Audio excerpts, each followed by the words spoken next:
Hey, everybody. It is kind of sort of the weekend. Welcome to, I guess, what we'll call episode 2, our second edition of Thinking Out Loud. Hope you're doing well. Hope you had a great week. We are getting ready now. Actually, it began last night when we record this.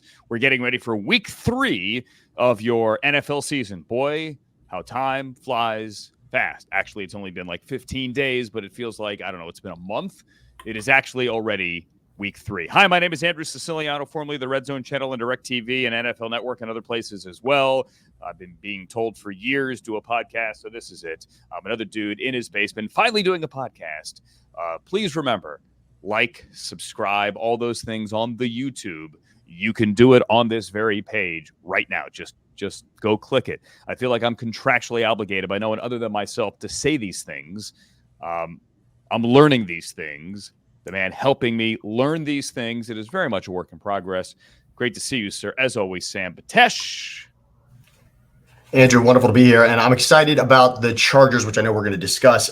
My march towards the Chargers in the playoffs is building a little bit of momentum. I mean, 2 wins. It's this is as good as they can be right now, but I'm feeling that momentum, and obviously a big one in Pittsburgh this week, of course. As a legendary talk show host, Sam used to be in Los Angeles, also San Diego, once said, "Show me your lightning bolt." And that is not code for anything. He just used to say, "Show me your lightning bolt."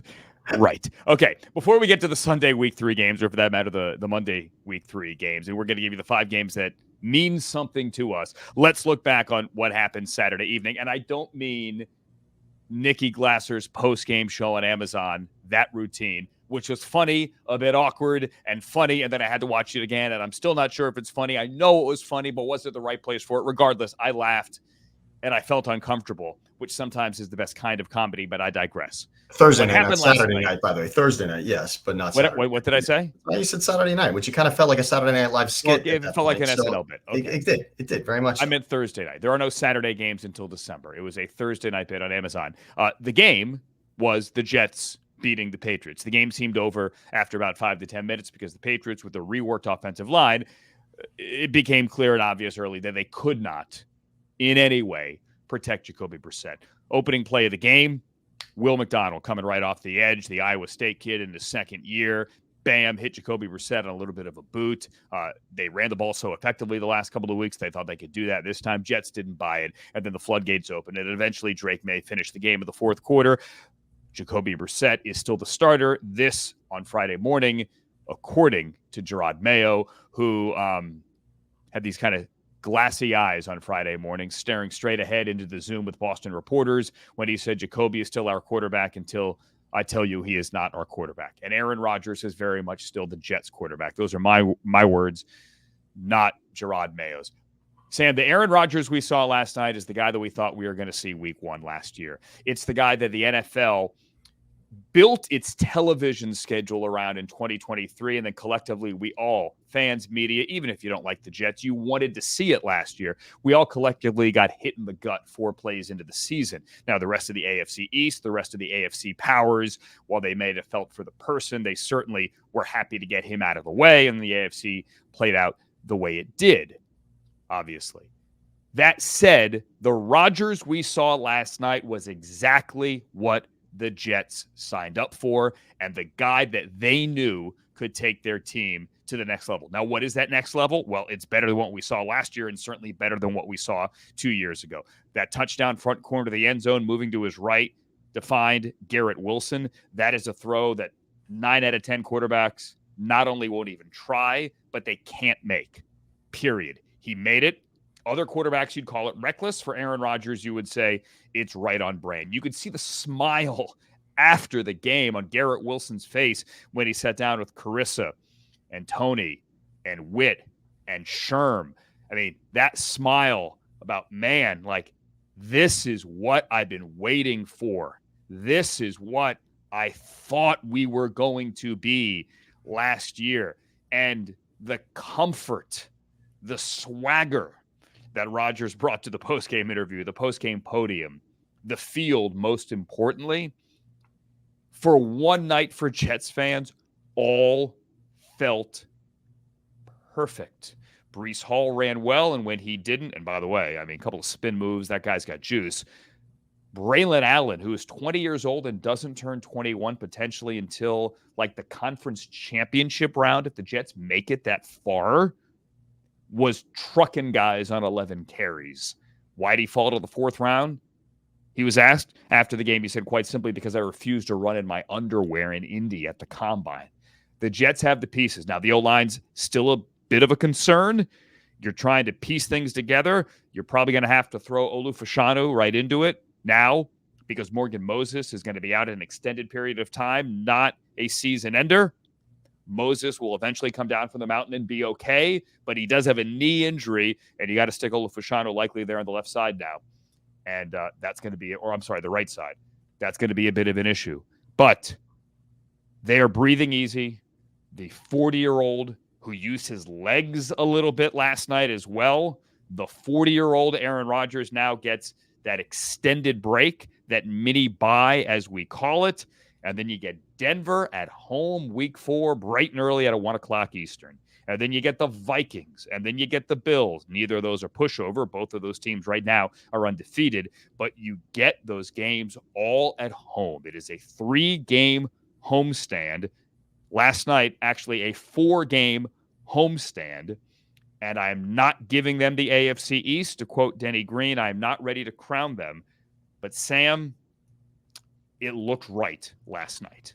Andrew, we, in a show that is sort of the lost archive of something that you and I tried out, we were talking about playoff teams, and we had the Jets as one of those new playoff teams, obviously not in the playoffs the previous season. And to get them there was a lot that was going to happen. This had to be a win. This had to be a win on the schedule if that's going to happen. It was not only a win because, again, if you look week 2, what happened, the Tennessee game, that was ugly. Period, point blank. That was not a great performance. And it was looking, oh, wow, could this team potentially stare at 0-2? The week 1 loss in San Francisco, again, that's marked down before the season starts. That looks like a loss on the schedule for essentially any team in the league at this moment, certainly coming into this season. So you take that for what it is. The Tennessee, it was not pretty. And you're thinking, all right, will there be a struggle in the division with this game? By the way, the previous 8 games, the Jets hosted the Patriots. For whatever reason, they were losses. So this was one that had to be had. And when you look at this team potentially making it to the playoffs, it's the divisional games that are going to matter. It's got to be 4-2 in the division. That's just the way I see the math. You went over some of the upcoming games. It's got to be 4-2. You're going to have to sweep New England unless you plan on sweeping Miami or Buffalo, which, by the way, of course, Miami looks at this point a little less daunting, but that's going to have to be, it was convincing. You're right. This was Rodgers' legs and arm. And one thing, Andrew, that everyone should be fired up about, the Garrett Wilson, Aaron Rodgers connection that fantasy football was crazy about a year ago. Everybody thinking, got to grab Garrett Wilson. And of course, what a different season that was because he wasn't there. But look at that. You said the smile on Garrett Wilson. How about the smile on Rodgers in the third quarter of a game? I mean, the smile on Rodgers on the sideline was really all we needed to see. And maybe no one happier than Nathaniel Hackett, by the way, to say, all right, whew, that's my guy. This is my place. This is where I should be. And everything for a moment is feeling much better. And the look on Fireman Ed's face as well. For one night, everybody was happy in the swamps of North Jersey, and now you get the break. By the way, you say for whatever reason they had lost all those games to the Patriots. It's called Bill Belichick and Tom Brady. Those are the reasons the Jets could never figure it out. It hangs over the Jets and their fans most specifically. And it has hung over them for years. They got over it last night. For whatever it's worth, it's one game and one game only. All right. In episodes coming up later, we may need at this point some kind of football music. But in lieu of a football band, and this is just hitting me now, let's now do, Sam, are you ready for this? Our week 3 preview. We're not going to preview every game. You could find out all the information you need online somewhere, somehow. We're going to pick 5 games. These are the 5 games that mean something to us. I'm going to leave my favorite 2 teams out of this, and we're just going to run down 5 games for you that mean something to us. Survey says, here they are on the screen. All right. Top left corner. Let's do that one first.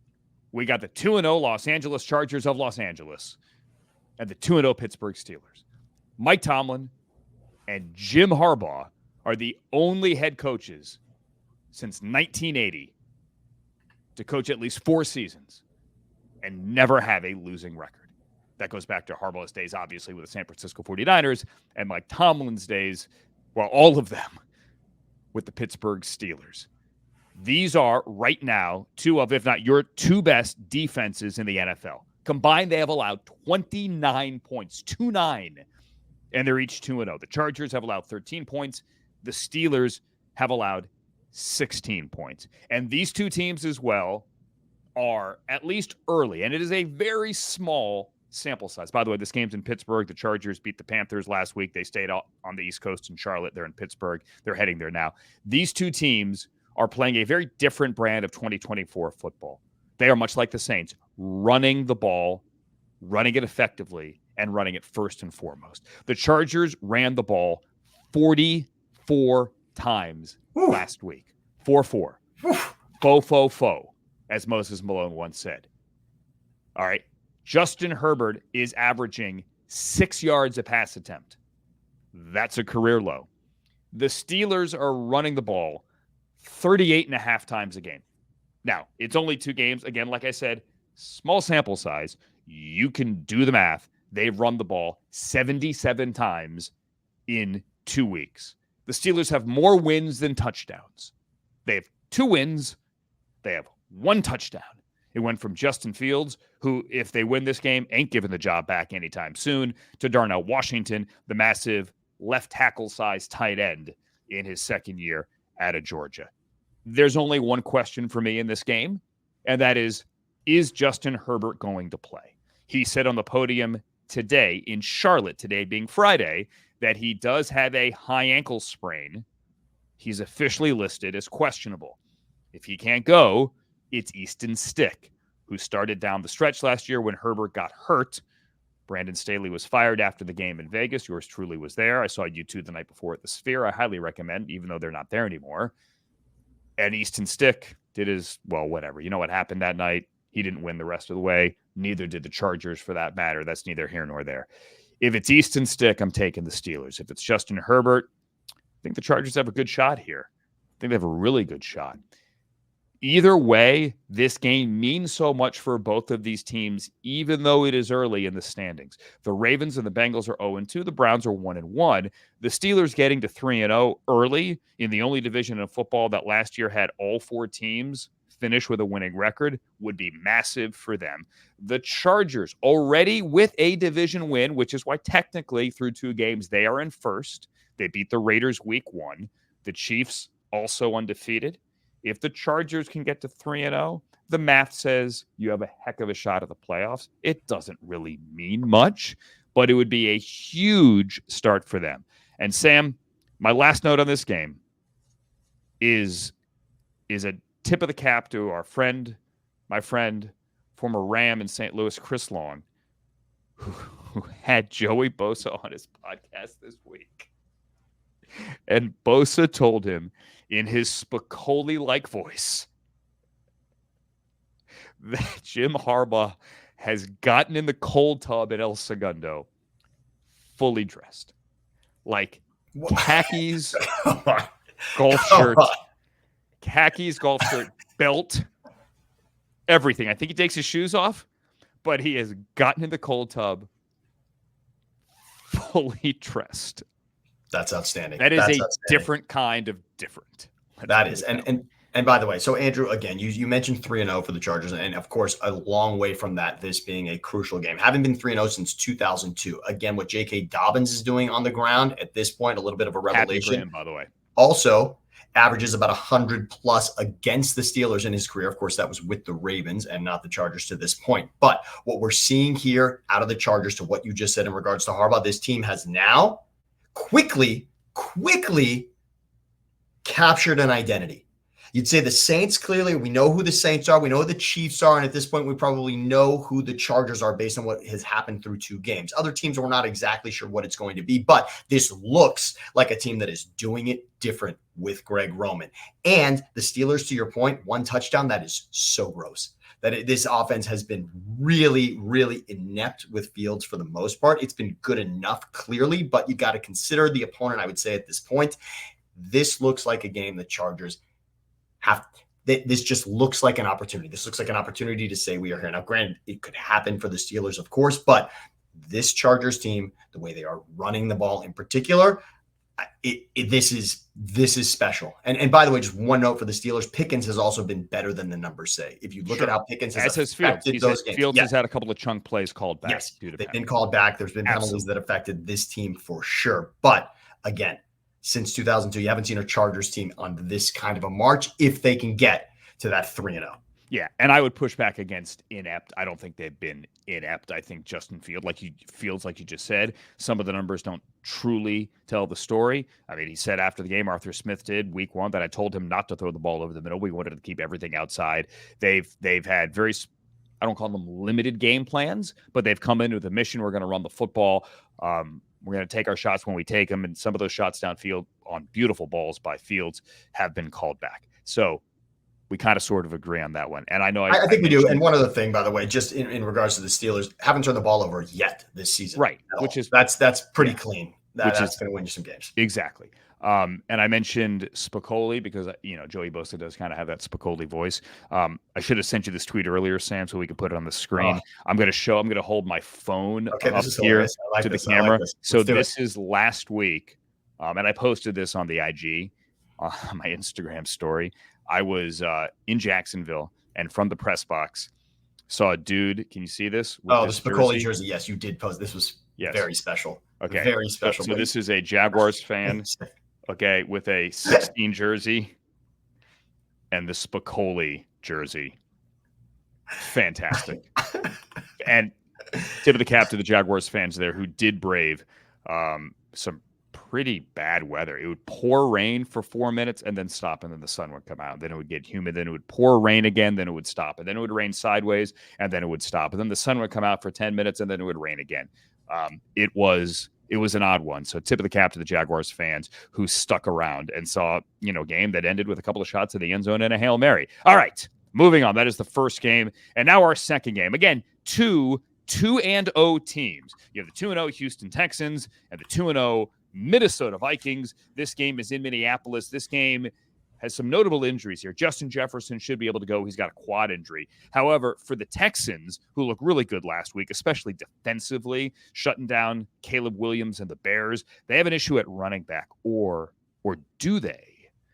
Joe Mixon, not going to be able to go. Dameon Pierce, not going to be able to go. Officially, Mixon's doubtful. For all intents and purposes in this league generally means you're not going to play, which means Cam Akers moves up to number 1. The former Ram, last year a Lion, a Viking.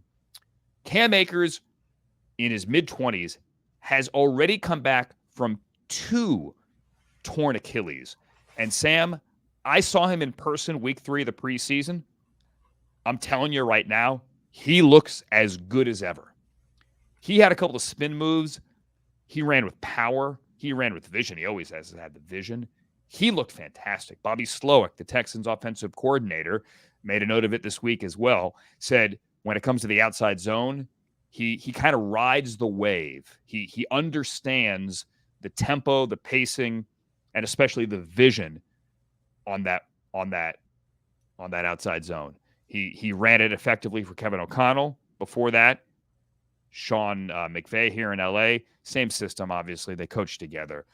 I think Cam Akers is going to be a revelation. Now, you don't give him 28 carries in all likelihood like the Texans did week 1 for Joe Mixon, but that's my fantasy tip. I already picked up Cam Akers in my league. I highly recommend you do the same. Vikings trying to start 3-0 for the first time since 2016. The Texans haven't done it since 2012. CJ Stroud has gone nearly 2 months, so 7 straight starts without throwing an interception. However, I've been pounding the table for Sam Darnold. I'm going to do that again. Sam Darnold not only has a passer rating above 110, not only is he completing 3 out of 4 of his passes, but Sam Darnold, according to Next Gen Stats, when blitzed, has a perfect passer rating.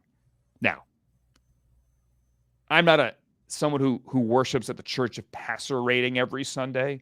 Like the next time I'm in a bar and I hear somebody say to his buddy, hey, man, what do you think of, I don't know, insert quarterback's name here. Your team, the Eagles, let's say Jalen Hurts, who's an accomplished quarterback, clearly. Hey, man, what do you think of Jalen Hurts? I don't know, man. If only he could get his passer rating like above 105, then maybe I'd believe in him. But he's sitting there right at 98. I just don't see it with a passer rating like that. Your average fan couldn't care less about passer rating, but it does still tell a story that when blitzed, Sam, through 2 weeks this year, the other Sam Darnold, is perfect. That tells you everything. Well, I'll say this much. You may be not subscribing to the church of passer rating, but the church of Sam Darnold, you have brought to us here. You have said essentially you are a Sam Darnold believer and a Sam Darnold truther, and I'll give you all of that. It feels like week 3. I told you how much I love week 2, and I love week 2 because that 2-0, 0-2 separation feels so tremendous in the league, and you got so many surprise teams. And then week 3, what happens is the 2-0s start to play each other, and it's a bit of a separation week. That's what happens. See, everything kind of levels out. Everyone takes an exhale and a deep breath. These are sort of the truth serum games. So the question on this one is whether or not we really think this is going to be that kind of season for the Texans. Is this Truth Serum Sunday? Let's go, Truth Serum Sunday. Let's go. Yes, I mean, for fun, sure. And it's a shame it's not on the topic bar for you. But, Andrew, it feels the Texans are the team allegedly, not even allegedly, but really trending in the direction towards being a sexy Super Bowl team, et cetera. Minnesota's a real surprise at this point. This looks like a game the Texans are going to take over. Nico Collins is the best receiver in football at this moment from a yardage standpoint. What CJ Stroud has done, this feels like a separation game. Minnesota obviously coming off the high of beating San Francisco, second time in 2 seasons that they've beaten the Niners, but this feels like one of those that, okay, now things sort of level out. Mm-hmm. Let's get back to normal. Sam Darnold is not necessarily the guy we saw in Carolina or USC that was having a tremendous run.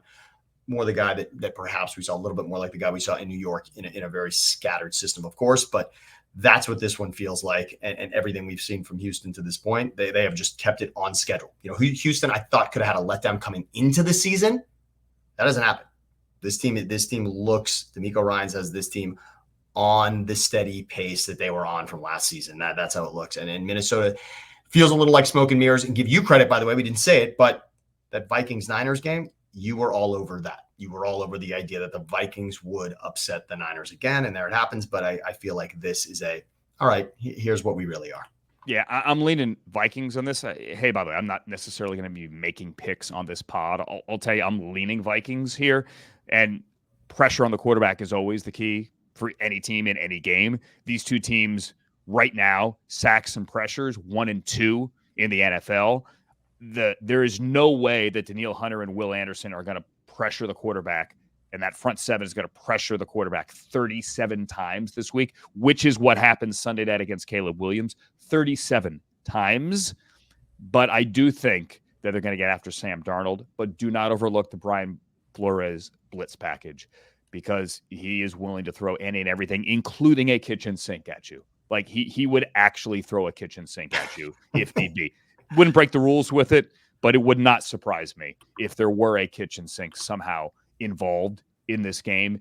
And I love me some CJ Stroud. Let's see how he reacts against said kitchen sink. All right, let's move on to your Eagles here, Sam. They're 1-1. They're on the road at, speaking of running the football, the 2-0 New Orleans Saints. Last time these two teams met, to show you how things have changed, last time these two teams met, only 2 years ago, the quarterbacks were Gardner Minshew for the Eagles, Andy Dalton for the Saints.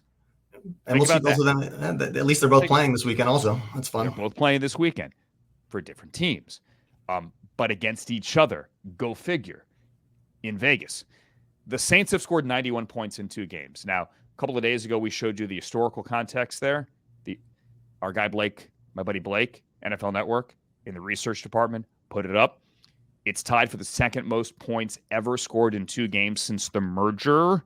And the other 2 teams, one Saints team, one Cowboys team, both ended up winning the Super Bowl. We posted a clip from the first pod where he said, the Saints are going to win the Super Bowl. And I got some pushback going, how do you say that? Like, it was called a tease.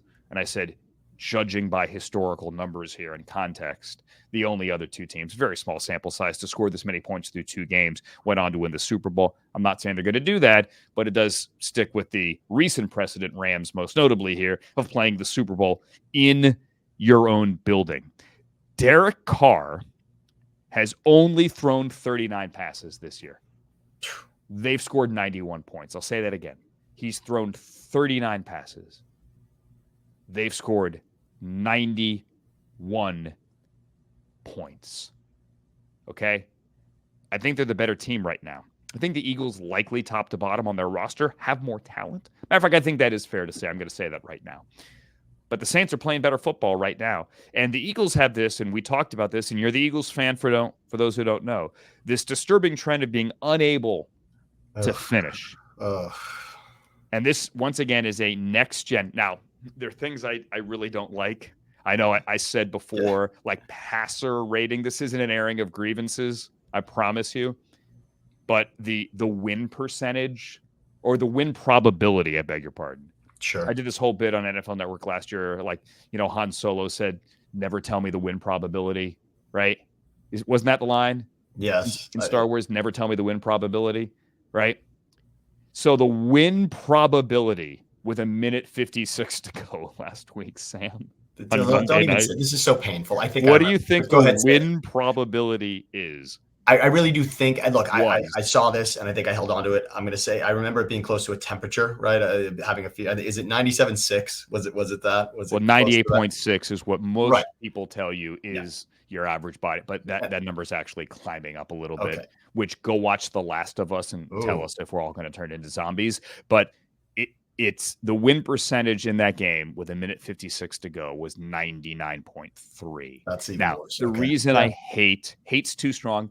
Don't like to use things like that because I think it takes away from the story of the game, not adds to it. I think it takes away from discussion of the decisions made, both on the field and on the sideline. And I also think it takes away from the great plays that the players make to overcome those long odds, right? Like, let's give Kirk Cousins credit. Let's give Darnell Mooney credit. Let's give Drake London credit for turning Darius Slay around. Let's give those guys that credit, right? Because they deserve it, rather than just make it a math equation. Oh, they weren't supposed to lose, but the Eagles blew it. Nah, the story is, yes, there was a 3rd and 4th down decision, which was curious, which certainly deserves debate. But also, let's give the Falcons credit here. And I think the win probability often obscures that. Not to be obscured, however, including the postseason, Sam, the Eagles have lost 4 consecutive games away from Lincoln Financial. Andrew, there's so much that I have to say here, as you can imagine. And it does go back to some of the decisions that you were talking about from Monday night. But I do want to say, first of all, you talked about what the fact that you have to look at win probability, what's happened. The fact that the Falcons were in the game hanging around. See, the game was not put away. That's the point. The Eagles had not slaughtered the Falcons to that point. And when you look at what was happening offensively in that game, without A.J. Brown, Jalen Hurts was clearly struggling. You can see when he's looking down the field. If you see a first quarter in which Jalen Hurts is making every play with his legs, you better believe the Eagles are struggling offensively. Well, that is the reason they pay A.J. Brown $32 million a year. He's worth every penny. Right. You would hope that your offense looks different without your $32 million a year. Although again, a lot of times, if you go to Vegas and see what happens when a receiver comes out of the game, the line is very rarely affected considerably. And it's going to start to change based on what we see out of the Eagles. But offensively, I just want to say, if you're watching Hurts and saying, wow, Hurts looks great because he's running around, it's a terrible sign for the Eagles. It's a terrible sign. It means the offense is not clicking and it is not working. But are you ready to move ahead? Not from this game. I just mean, like, if the Eagles live in debating Monday night and not moving forward, they're winning this game. Of course, it really. I thank Nick Sirianni for his openness to discuss this, and I really do mean that. As a member of the media, I'm never going to tell someone you shouldn't be discussing this. Of course. I was surprised, however, as a member of the media, that on Wednesday, Sirianni took a good 15 minutes on the podium going through, and not second guessing, but explaining with now a couple of days of hindsight what his thinking was and the analytics and the this and the that. You don't often hear a coach on a Wednesday short week, by the way, lingering short week. in the past. And on a short week. I hate that. I do hate that. And I'll say this much again. Oh, the Eagles need this game more. You'll hear a lot of people that are picking this game. The Eagles need it more. That means nothing. Obviously, no one cares that the Eagles may need it. And by the way, both teams are going to need these wins when it comes down to it, when we're looking at the final season, of course. This game comes down to the defense. There's so much debate about what happened with the Eagles offense, right? That was the entire debate Monday night. And that offensive call, 3rd and 3, and they should run the ball, tush push, etc. Don't throw the ball to Saquon and that. And by the way, I stick by, I think it was the right decision. It was a great play at work. It was their best play clearly all week. It was their best play call. Go to it. And I'm sorry, but professional football players make that catch. Professional football players on defense make that catch. Saquon Barkley. He dropped the ball. He dropped a ball that he's been catching in his backyard for his entire life. So now you're turning into angry WIP caller, man. I'm going to turn it into this, though. How about this? Calm. Eagles defense for the season, Andrew. So forget about the Atlanta game. The game in Brazil was ugly from a defensive standpoint, allowing over 150 yards. In fact, over 157 yards per game. That's not going to get it done. And how about the free agent splash signing of Aubrey Huff on the defensive line, who's done nothing, not just no sacks, but no quarterback pressures. The defensive line entirely, the Georgia defense that Howie Roseman drafted, and Howie Roseman does an excellent job. But to this point, the issues that plagued the Eagles last season, a lot of them were on defense, clearly, as we saw the switch to Matt Patricia as defensive coordinator. And then this offseason, Vic Fangio, who has done a lot in this league from a defensive standpoint and absolutely has a Hall of Fame resume for what he has done defensively. So far, 2 games, small sample size. The defense for the Eagles has been an issue. And if you're allowing 157.5 yards per game to this point, and the guy who carries the ball more than anyone else, rushes the ball for more of an average than anyone else in the league in Kamara, that's the game you've got now. It looks ugly. Frankly, I think we're both probably on the same side of this. This looks like formulaically like a Saints win. You might be right. Eagles could, from a standpoint, position by position, have a more significant roster or a more quote-unquote talented roster. What would tell you through 2 weeks that the Eagles win this game on the road? I just don't. I think logically, they haven't played well on the road recently, and look, they couldn't close out at home this past week. They clearly have some issues and some questions to answer, and maybe they do that this week. Maybe they don't, but it's not going to be with A.J. Brown, and it's going to be on the road in New Orleans with the Saints looking to go to 3-0 for the first time since I don't remember, but I do know that they're 2-0 in back-to-back years for the first time in over a decade. All right, speaking of injuries, let's get to Detroit, Arizona, because this game's juicier than you think. Like, I thought of putting Carolina 0-2 with Andy Dalton on the road at Gardner Minshew and the Raiders home opener on this list. It's not going to make it. We put Detroit and Arizona in here. They're both 1-1. It's the Kyler Murray, Jared Goff, 2 of the best deep throwers in the NFL, going head-to-head. The Cardinals have something here, folks. It's not just Marvin Harrison Jr., it's Michael Wilson, it's Trey McBride, it's James Conner in the backfield. I like this team, but there's one injury here this week because we focus so much on fantasy, right? Which running backs are up and down, and we know Tua is out certainly, but he's making the trip. Raheem Mostert, and what's his deal? And Joe Mixon. It goes deeper than that. Right tackle is the biggest issue in this game for the Arizona Cardinals. Jonah Williams is on IR, and now Kelvin Beachum, the well-traveled veteran who filled in last week at right tackle. Kelvin Beachum has a hammy, and if he can't go, it might be Isaiah Adams, the rookie at right tackle. Regardless, you're looking at the third option at right tackle here for the Arizona Cardinals against Aiden Hutchinson, who is coming in off a 4.5 sack day. Say that again, by the way. Say it again, 4.5. 4.5 sacks. There were a lot of things that happened last week. That one didn't get enough play. 3 in the first quarter. I believe 3 in the first quarter against Baker Mayfield. 5.5 sacks to lead the NFL. 9 quarterback hits. Now, he's not chasing a stationary quarterback. He's chasing Kyler Murray. But Aiden Hutchinson almost always lines up at left defensive end against the right tackle. I mean, they might move him around a little bit, but it's not like you're moving around other guys. He's going to stay there against the right tackle, and he's going to win. Now, can he corral Kyler Murray? I don't know, but it's going to be fun to watch. That is the matchup as we focus on fantasy and who should be in your lineup on Sunday morning, right? That's the matchup in this one you have to watch. But if the Cardinals can pull this off, the hype train has left the station for the Arizona Cardinals on Monday morning. It is full steam ahead. And then conversely, the Lions go to 1-2. Now, no one's counting the Lions out of it. Again, no one's counting anyone out of anything after week 3. But this one, to me, has a lot of what-if intrigue. Not only that, Andrew, the Lions, by the way, did not lose 2 games in a row at all last season with Dan Campbell. In fact, if you take it back to half of the season before that, this is the team that's been on quite a tear with their run to the NFC Championship game.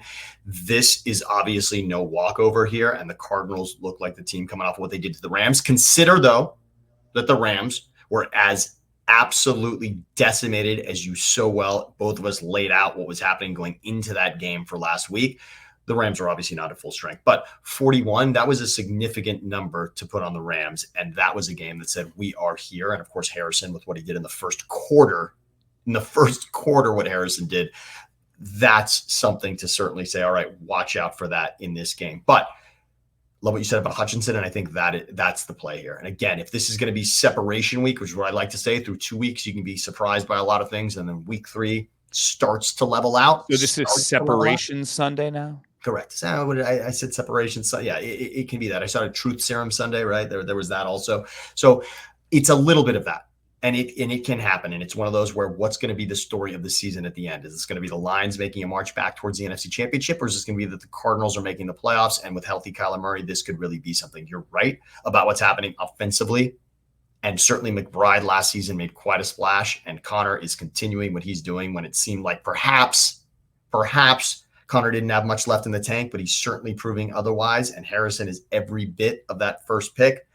But this feels like a game. The Lions, again, there's not who's more motivated, but it feels like the Lions are going to be that dominant team in the NFC again, a team that's going to make a run to the NFC Championship. This feels like that game, but what Hutchinson did in that first quarter, wow. That was next level. Should have taken over that game. And Andrew, as you had pointed out many, many times, the Lions outgaining Tampa the way they did in that game. Mm-hmm. There's no way the Lions should have lost that game if you look at it on paper. But 1 for 7 in the red zone, that's unlike this Lions team, and that'll be different. And we'll see if Arizona's up to the task defensively in this game, because the Rams, knowing what happened on their offensive line, that was not a true test for Arizona defensively, even though it looked very impressive for that game on that day. After this, the Lions go home and they get the Seahawks at home again on Monday night. If Arizona wins this, and look, we're way too early in the season, especially for a team like the Cardinals, to just, check off wins. We're not there yet. But if they win this one, they get Jaden Daniels coming back to Arizona, coming back to Phoenix next week, get the Commanders in Arizona. I mean, they're potentially, although that game is interesting, that they're potentially 3-1 with 3 wins against the NFC before going to San Francisco and Green Bay in back-to-back weeks. Again, very early, but the returns are good, at least so far, on Kyler and the Cardinals. And then, drum roll, please. No, I guess that costs more money. Yes, our fifth game that means something to us this week, the 0-2 Baltimore Ravens, the 1-1 Dallas Cowboys. You talk about teams that want to forget last week. That's this game. Oof. It's also the first ever, and this one interests me, was notable to me. Head-to-head between Lamar Jackson and Dak Prescott, which makes sense. They're different conferences, different divisions, not as if they play every year. But Lamar Jackson, Dak Prescott on the same field. Interesting. But also, it's the opposite of the Chargers and the Steelers. I told you they have combined to give up to allow only 29 points. These two teams have combined to allow 114 points. The Cowboys, coming off that thrashing at the hands of the Saints, have allowed 61. The Ravens have allowed 53. And then after this one, Baltimore's got to go to Buffalo. I'm sorry, you go home to face Buffalo, and then you go to Cincinnati. So 2 huge AFC games. They don't win this one, the Ravens I'm talking, and they go to 0-3. Ravens are good enough to win any game, clearly. But then it's Buffalo, Cincinnati. Lamar's never lost 3 straight games as a starter. This is a pretty tough test for them on the road. Flip side of it for the Cowboys, as good as the defense looked week 1, that's how bad the defense looked week 2. Where are they? The truth is they're probably somewhere in the middle. Clearly, you take the average, you split the difference. They got to stop the run. They did not stop the run last week. You beat the Ravens by stopping the run. The Cowboys could not do that last week. If they couldn't do that, if they can't do that this week, Dallas is looking at 1-2, and all the screaming head shows on Monday have their content for a week, Sam. Very fun to look at this and think about it. I have one question overall, Andrew, and this was coming into the season, and I'm really perplexed by it because most seasons, the NFC East, we really judge moves. Howie Roseman has made a name for himself adding and making incredible rosters. But the Cowboys have for so long set the bar in regards to making splash moves and having a roster that is sound. I'll say that. Sound at the very minimum. And most years you can say talent rich on both sides of the ball. What was the plan in the running game for the Cowboys coming into this season? It's the only thing that doesn't add up. The idea that Zeke Elliott would just come back and be the guy that he was 3 seasons ago at this point at that position in this league. I don't think they thought he would. I don't think Rico. Are we excited about Rico Dowdle? Is that? I mean, that could. They are. They've had the same. Okay, they've had the same rushing totals to this point, which is paltry, 57 yards each through 2 games. That's disgusting for a team that runs the ball as well as they generally do because their offensive line is spectacular and they've got a dynamic playmaker at that position. Every season that I can remember, and now this season, it feels like this team does not. In a season in which they decided Tony Pollard was going to be the answer, and he clearly was not. This feels like an odd place not to overcorrect for the Cowboys. It just feels like something that the Cowboys are not afraid to Jerry Jones is not afraid to overcorrect. This didn't happen. I don't quite understand what Dallas's running game is. It does not make sense. Someone that's watched a lot of Cowboys games with a lot of emotion involved in watching those games. I'm sorry, but it doesn't. And of course, look, defensively, 6 straight touchdown drives for the Saints to start that game. Of course, there's questions there. But to me. Oh, yeah. Oh, really? Yeah. Oh, you're going to just blow by these 6 straight touchdowns. No, it's and go back to the fact that Rico Dowdle is to make you happy. It is odd to me that this team at that position decided that we're okay. I'm sorry. I don't see it. But a couple things. Number one, they really did. No one thought that Zeke was going to be the Zeke of 5 years ago. Nobody thought that at all. They didn't think that. They don't believe that. But they did think that between Rico Dowdle and Zeke, and maybe even a little Deuce Vaughn on 3rd down, although blitz pickup, he's feisty, but obviously that's not the guy you want taking on a 290-pound defensive end or a blitzing linebacker at 245, although most linebackers aren't 245 these days. They did think they could cobble something together. They also went out and got Dalvin Cook because they realized maybe this plan wouldn't work. Dalvin has yet to dress on game day, and in all likelihood, he's not going to dress this week. He is still going to stay on the practice squad, at least for now. The Cowboys and Tony Pollard made the decision that after giving him the franchise tag and paying him 8 figures the year before, they're not going to do that again, and that they're not in the market of paying running backs $10 million a year. The overwhelming majority of the NFL is in the same position. We are not going to pay running backs that kind of money. Where the Cowboys have, I think, missed is they have not been able to find that mid-round running back that you can plug in there, right? A lot of teams have had success with that 3rd, 4th, 5th round running back. You get them at a reasonable cost with control for 4 years, and you plug them in, and one of those, you take a couple of swings in consecutive years, one of them is going to work. Look at Jordan Mason now for the 49ers, and San Francisco is going to play again this week, not only without McCaffrey, but without Debo, and now George Kittle is doubtful.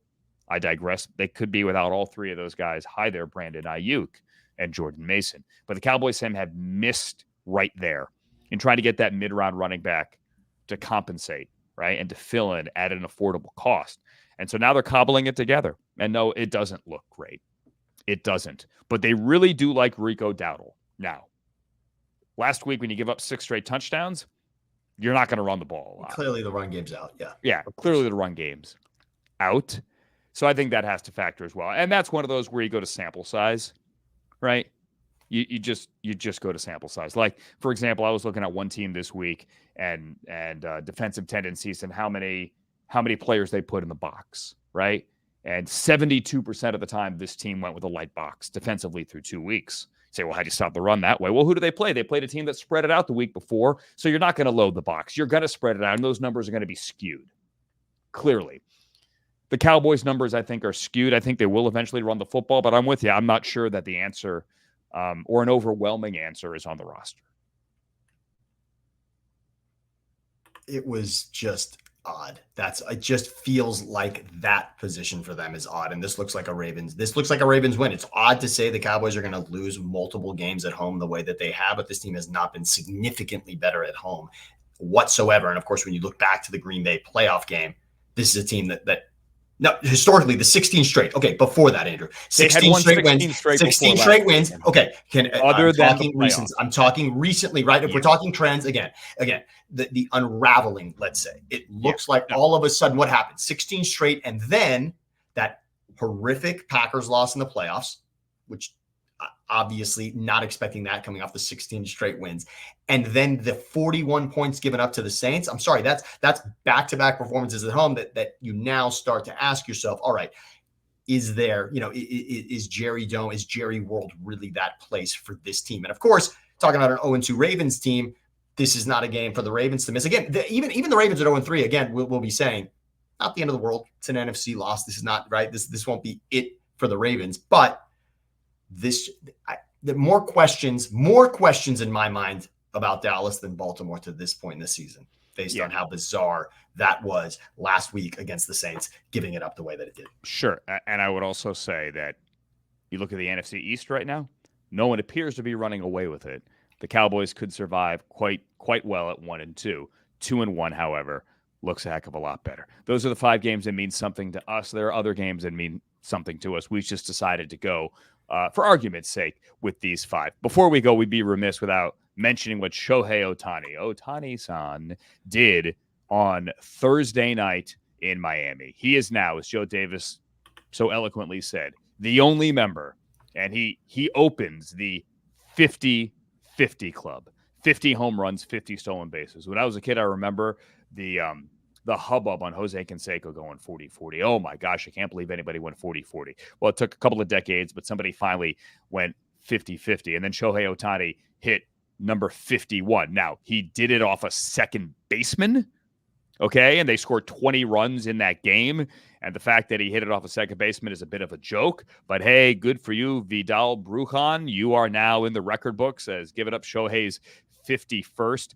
There is no negativity here from me. Like there is no way to like draw an analogy or try to say whose season was better. I know some people want to do who's better, Aaron Judge or Shohei this year. It doesn't matter. Let's just celebrate the greatness because what Shohei did last night, he went 6 for 6. He drove in 10. Now, the all-time record is 12 in a game. The all-time record for hits in a game is 7. He didn't get to either, but just on a pedestal, you'll never see a box score like that again. 6-6, 10. I mean, come on. It was, you're going to remember where you were. It's one of those nights you'll remember where you were, and Shohei Ohtani did what he did. Now, the one thing that stood out to me is I thought in this day and age of pickoff rules now, because you can only throw over twice, and after the second pickoff attempt, the runner knows you can't throw. He's got a free pass to go. Now, he's still got to get there, but they can't hold him on. How many of those stolen bases came after 2 pickoff attempts? Because it is much easier now, bigger bases as well, to steal a base. And the answer is for Shohei, who we see right here, and he stole 3rd last night. I don't know how he beat that one. Was only 3. Only 3 of his 50 stolen bases came after 2 pickoff attempts, and he knew he was free to run. 4 times did he try. 3 times did he actually make it.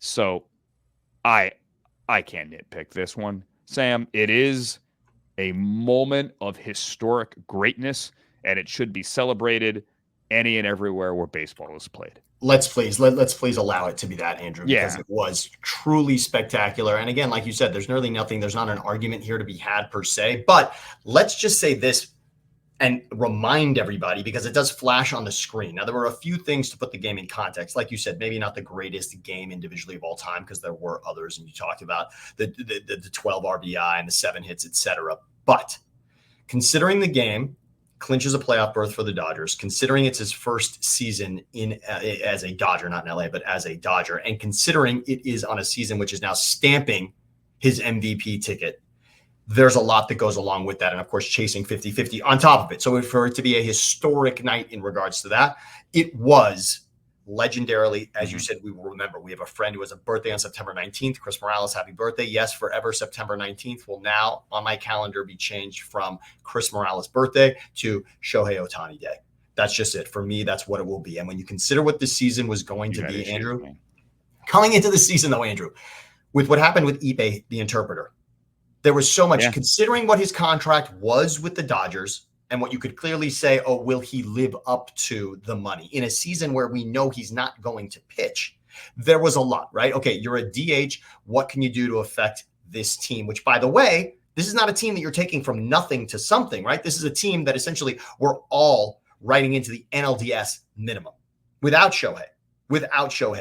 NLDS for sure for the Dodgers. That's what most people do. And now he's joining. So this wasn't going to be an adorable story for Shohei. This had to be something extra special considering he wasn't going to pitch. Now, consider a couple things about the game, Andrew. Number one, he was thrown out at third on a ball, look, hit to left field that you probably wouldn't stretch into a triple most times, but he was that close. I mean, if that throws a little offline, he also hits for the cycle in this game. And by the way, in his first at bat, Andrew, he hit the ball off the wall. Yeah, it could have been a right 4 home run day. Yeah. Yes.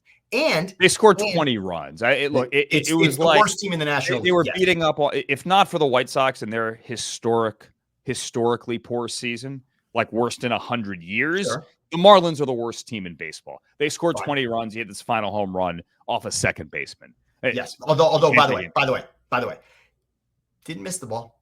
Didn't miss that one. But if you look at it again, I mean, it looked like it looks like me pitching to Levi Derby. Yes. It looked. I'm not saying he intentionally tried to give up the home run, but that ball was 50. I don't know what the gun was. I bet you it was 55 miles an hour. And it was the old man at the home run derby who's just going it's almost like he threw it from the front of the mound. But go ahead, hit a homer. But by the way, he also hit the ball that would have been the longest ball in the home run derby. So he did get all of it. He landed at the Dolphins Stadium. It was special. I just want to stamp it with this, Andrew. First playoff berth for Shohei Ohtani. So that did flash on the screen at one point during the broadcast. Thank you to the Dodgers for signing Shohei Ohtani to this legendary contract. And here's why. Now, you know my family, even though there's Philadelphia in our roots, the one team that my dad borrowed when he came here over 40 years ago was the Angels. So somehow I root for all of these Philadelphia teams, and then this special place in my heart for the Angels. It's random, but it happened. My dad wanted to go to baseball games, didn't want to have the conflict of Dodgers, Phillies, National League, became an Angels fan. There you have it. But thank you, Dodgers, for giving this astronomical contract to Shohei Ohtani so that we can see him, Andrew, in this way. And a tip of the cap to Travis Rodgers, who pointed this out. Mike Trout, the best player in baseball. Travis Rodgers, an LA Sports Talk show host. LA Sports Talk show host who we know for years, who produced pre and post, produced Jim Rome for many, many years, and a dear friend to both of us. He made a great point about Mike Trout's career. 10 seasons of being arguably, and many of those seasons not arguably, the best player in baseball. We saw Mike Trout for 3 losses to the Royals in the playoffs. Sure. That's all we've seen in 2014 from Mike Trout in the postseason. Seeing the best players on the biggest stage in the biggest moments, that's what we want to see. And with Mike Trout, we've been robbed of that. And in Anaheim, Los Angeles of Anaheim for the Angels, Shohei Ohtani over the course of 6 seasons, 1 of those was Rookie of the Year, and 2 of those was MVP. And how many times was he in the postseason with Mike Trout as his teammate? 0 games, 0 at-bats for Shohei Ohtani in the postseason. So much so that as an Angels fan, the most exciting moment that mattered more than anything else for an Angels fan involving Shohei Ohtani's career, where was it, Andrew? The World Baseball Classic when he strikes out Mike Trout. So that's it. I would just say this in closing. Much like the overwhelming majority of his salary, the Dodgers and their fans hope that he is going to defer some of these home runs until October because the Dodgers, much like the Cowboys, these 6 months are nice. Show me something in October, okay? In something other than a COVID year in the World Series in Dallas. Show me something in October, and that's what Dodgers fans are, fingers crossed, hoping that they get. And quickly, Andrew, quickly on that, there's the debate percolating about October. And we said it, he's going to be the MVP in a season where he did not pitch at all. Yeah, don't pitch him. It's malpractice. We're both just nodding our heads. Leave it alone. Yeah, leave it alone. It is malpractice if you pitch him. So there's that.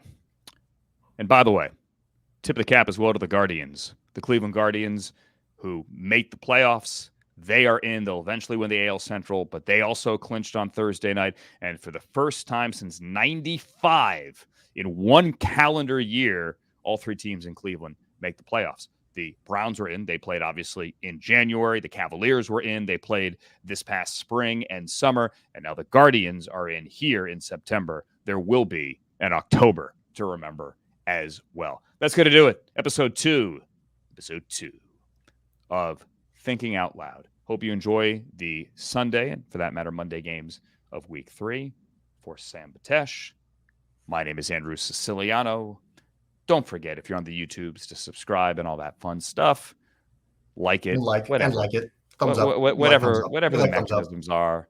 We're not the first show you've listened to online. Do the likes and the subscribes and all that stuff. Enjoy your football weekend. We'll see you next week.